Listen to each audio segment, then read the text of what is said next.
यहीं से आते थे। चलिए आगे बढ़ते हैं नेक्स्ट क्वेश्चन की तरफ। Who was watcher? वाचर कौन था? What did he ask Franz and why? उसने फ्रेंच से क्या पूछा, क्या कहा, और हाउ डिड फ्रेंच रिएक्ट, और फ्रेंच ने कैसा रिएक्ट किया। Wachter was a blacksmith. जो वाचर था वह एक लोहार था। ब्लैक स्मिथ माने लोहार होता है। He was reading the latest bulletin board. वह नवीनतम बुलेटिन बोर्ड को पढ़ रहा था। He ask French. उसने फ्रेंच से कहा not go too fast to his school, कि तेजी से वह अपने स्कूल न जाए। He added that the little boy would get his school in plenty of time. उसने यह कहा कि छोटे बच्चे स्कूल जाने के लिए अभी पर्याप्त समय है। Wachter had read the latest bulletin about teaching of German. यानी कि जो वाचर था वह जो नवीनतम बुलेटिन बोर्ड था वह जर्मन भाषा पढ़ाए जाने के बारे में पढ़ रहा था। Franz thought that the blacksmith was making of a fun of him. Franz यह सोच रहा था कि जो लोहार है उसका मजाक उड़ा रहा था। So he ran to school and reached there breathless. इसलिए वह भागता हुआ स्कूल गया और हाँफता हुआ पहुंच गया। नेक्स्ट क्वेश्चन की तरफ चलते हैं।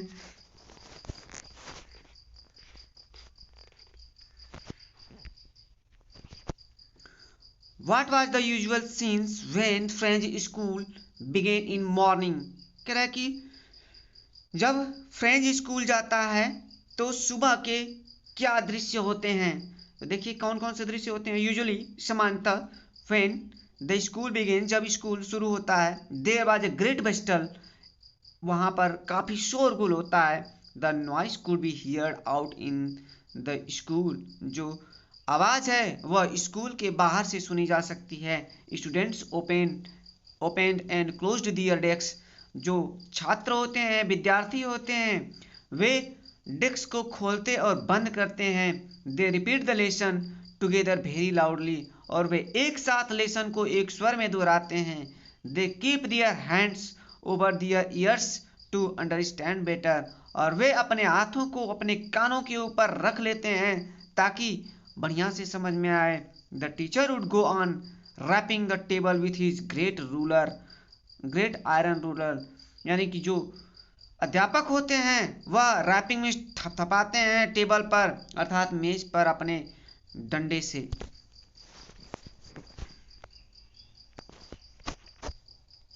How had friends hoped to get to his desk?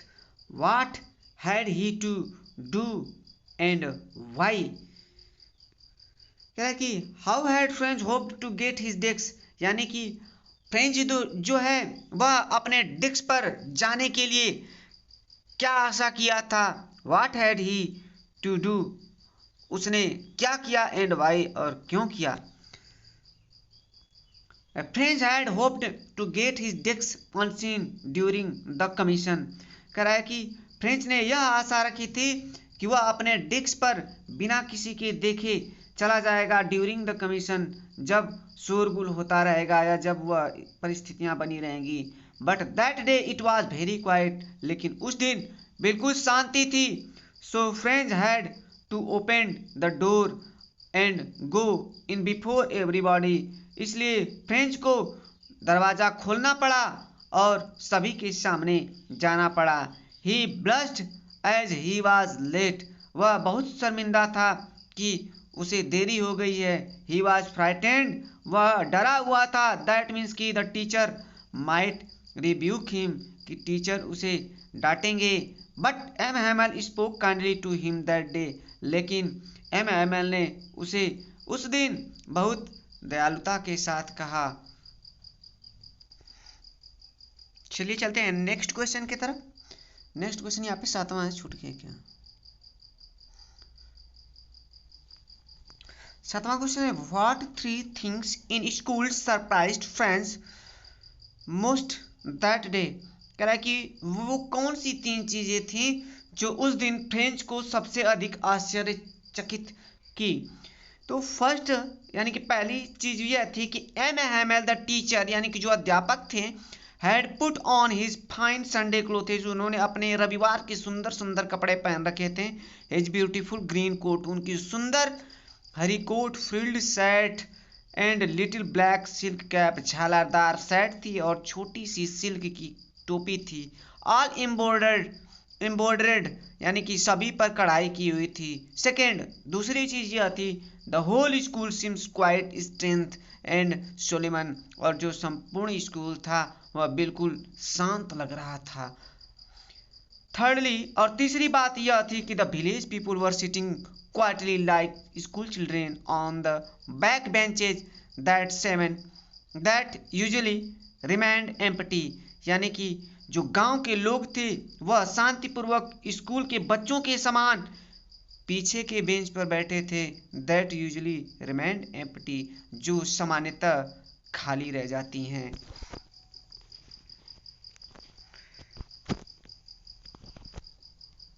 Why had the villager come to school that day? How did they look? यानी कि इस प्रश्न में पूछा जा रहा है कि जो गांव के लोग थे वह स्कूल उस दिन क्यों आए थे और वे क्या देखें। देखते हैं। The villager had come to there to thank M. Hamel for his 40 years of faithful service, यानी कि जो गांव के लोग थे वहां एम हैमेल को धन्यवाद देने के लिए आए थे उनकी 40 वर्ष की निष्ठापूर्ण सेवा के लिए। They also wanted to show their respect, और वे अपना सम्मान दिखाना चाहते थे टू द कंट्री, मतलब देश के प्रति, और वे देश के प्रति अपना सम्मान दिखाना चाहते थे। That was there no more. They were sorry that they had not gone to school more, यानी कि उन्हें इस बात का दुख था कि वे अधिक दिनों तक स्कूल नहीं जा पाए। They were sitting quietly and looked sad. वे शांतिपूर्वक बैठे थे and looked sad, और दुखी दिख रहे थे। नेक्स्ट क्वेश्चन की तरफ चलते हैं। What a thunderclap these words were to me, यानी कि वे क्या शब्द थे जो थंडर क्लैप अर्थात बिजली की तरह क्या हो गए मुझ पर पड़े। Which were the words that shocked and surprised the narrator, वे कौन से शब्द थे जिसने वक्ता को या वर्णनकर्ता को आश्चर्यचकित कर दिया। एम हैमेल द टीचर, यानी कि जो एम हैमेल थे अध्यापक, told the children in a solemn and gentle tone, ना सज्जन और शांतिपूर्वक स्वर में उन्होंने बच्चों से कहा that it was their last French lesson, कि यह उनका अंतिम फ्रेंच पाठ है। हेंस फोर्थ वनली, करा कि हेंस फोर्थ इसके बाद only German would be taught in the schools of Alsace and Lorraine, कह रहे कि इसके बाद एल्सेस और लोरेन के स्कूलों में केवल जर्मन भाषा पढ़ाई जाएगी। The new master would come the next day, नए मास्टर अगले दिन आ जाएंगे। As that was the their last French lesson, और जैसा कि उनका अंतिम पाठ है, he wanted them to be very attentive, वे अधिक आकर्षक रूप से पढ़ाना चाहते थे। The teacher kind gestured and use the soft words shocked, करा कि टीचर के सज्जनपूर्ण और सॉफ्ट मीन्स नर्म आवाज को सुन करके या नर्म शब्दों को सुन करके shocked and surprise the narrator, यानी कि जो नरेटर था या वर्णन करता था वह आश्चर्यचकित रह गया। नेक्स्ट क्वेश्चन की तरफ चलते हैं। How did Franz react to the declaration this is your last French lesson, यानी कि जब यह घोषणा कर दी गई कि यह तुम्हारा अंतिम फ्रेंच पाठ है तो फ्रेंच ने कैसा रिएक्ट किया, देखते हैं। The words appeared startling and unexpected like a thunderclap, यानी कि जो ये जो शब्द थे वह फ्रेंच के ऊपर वज्रपात की तरह लग रहे थे। He now understood why there was a crowd at the bulletin board, अब वह समझ गया था कि बुलेटिन बोर्ड पर भीड़ क्यों लगी हुई थी। Why the village people had come to school, गांव के लोग स्कूल क्यों आए थे। Why the teacher was dressed in his Sunday best, और जो अध्यापक थे वह किस लिए अपने रविवार के सुंदर ड्रेस पहने हुए थे। And why there was sadness, और वहाँ दुख, एंड साइलेंस मतलब शांति, इन द स्कूल मतलब स्कूल में, और वहाँ स्कूल में दुख और शांति क्यों थी। नेक्स्ट क्वेश्चन की तरफ चलते हैं। What tempted Franz to stay away from the school, कह रहा है कि फ्रेंच को टेम्पटेड मीन्स क्या आकर्षित किया, to stay away means school से दूर रहने के लिए, फ्रॉम द स्कूल मतलब स्कूल से दूर रहने के लिए, स्कूल से दूर रहने के लिए फ्रेंच को क्या आकर्षित किया।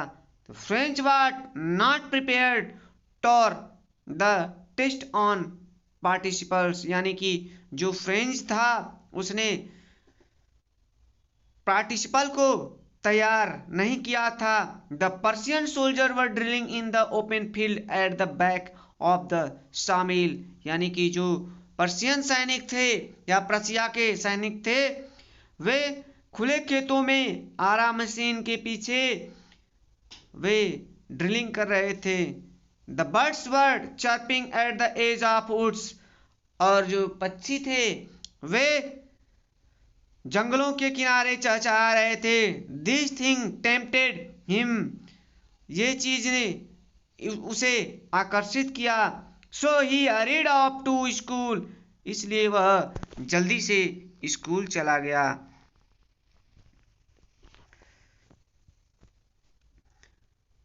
Next question, who did M Hamel blame for neglect of learning on the parts of the boys like Franz, यानी कि जो एम हैमल ने कैसे दोषी दिया फॉर नेग्लेक्ट लर्निंग मतलब पढ़ाई को अनदेखा करने के लिए, the parts of boys like Franz, यानी कि फ्रेंच जैसे लड़कों के लिए। देखते हैं, ही thought it is typical with the people of else's, यानी कि वे सोचते हैं कि यह अल्सेस के लोगों के साथ होता है। They would put off learning till tomorrow, कि वे अपने अध्ययन को कल पर छोड़ देते हैं। Parents are not quite anxious to have their children learn, और जो एल्सेस के लोग हैं वहाँ के जो माता पिता हैं वह अपने बच्चों को पढ़ाने के लिए उत्सुक नहीं हैं। They put them to work on a farm, वे अपने बच्चों को या उनको फार्म पर काम करने के लिए भेज देते हैं। आर एट द मिल्स, और मिलों पर, in the order to have little more money, ताकि कुछ ज़्यादा धन मिल सके।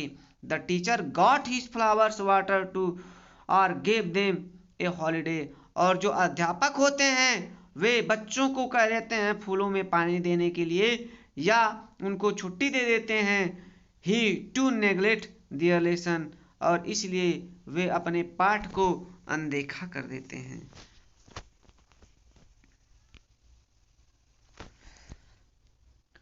What did M. Hamel tell about French language? What did he ask them to do and why? यानी कि एम हैमल ने फ्रेंच भाषा के लिए क्या कहा और उन्होंने क्या कहा और क्यों कहा।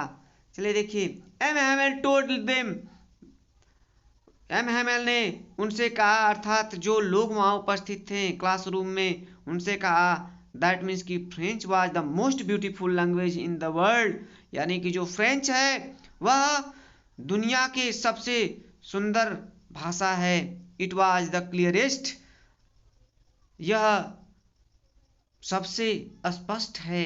द मोस्ट लॉजिकल लैंग्वेज, और सबसे अधिक रुचिकर भाषा है। He asked them to guard it among them, उन्होंने कहा कि हमें इसे सुरक्षित रखना चाहिए। एंड नेवर फॉरगेट इट, हमें और कभी इसे भूलना नहीं चाहिए। He gave a reason also, उन्होंने एक कारण दिया और कहा when people were in slaves, जब लोग क्या थे, आजाद थे, as long as they held fast their language, क्योंकि उनके पास अपने खुद की भाषा थी। They had the key to their prison, क्योंकि उनके पास उनके जेल की चाबी उनकी भाषा थी। और इसी के साथ ये हमारा आज का जो 7 टाइप क्वेश्चन आंसर्स है वह ख़त्म होता है। और इसी तरह के वीडियो देखने के लिए हमारे चैनल को सब्सक्राइब करें, लाइक करें और शेयर करें। जय हिंद, जय भारत।